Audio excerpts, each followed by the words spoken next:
పరిపూర్ణము ఎరుకను గూర్చి మనమంతా తెలుసుకున్నాము. ఎరుకను గురునకు దక్షిణగా ఇచ్చివేస్తే చాలు, ఎరుక లేకుండా పోతుంది. తనువు, మనస్సు, ధనముతో పాటు ఎరుకను కూడా ఎవరైతే గురునకు సమర్పిస్తారో అట్టి వారు ఉండి లేనివారు అవుతారు, ఉన్నా లేనివారే.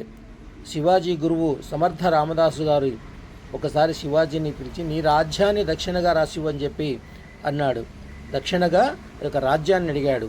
అప్పుడు శివాజీ అలాగే వ్రాసిచ్చి ఆ క్షణం నుంచి రాజ్యం గురువు గారిది అని చెప్పి సభాముఖంగా పత్రం రాసిచ్చాడు. అప్పుడు గురువుగారు ఆ పత్రాన్ని మళ్ళీ శివాజీకి ఇచ్చి, ఈ రోజు నుండి ఇది గురువుగారి రాజ్యం అని చెప్పి పాలించమని చెప్పి వెళ్ళాడు.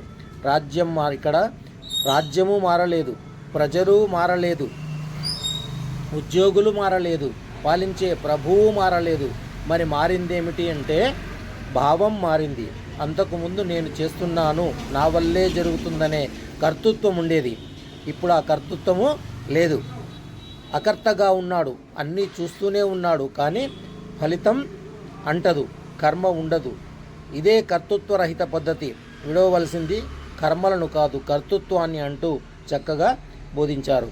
అచల పరిపూర్ణ సాంప్రదాయకులు లోకం కోసం లౌకికమైనటువంటి యొక్క వ్యవహారాలు సలుపుతున్నప్పటికీ ఎరుకనంటగా ఉంటారు. అదే విషయాన్ని ఈ యొక్క కందార్థాలతో కూడా తెలిచారు.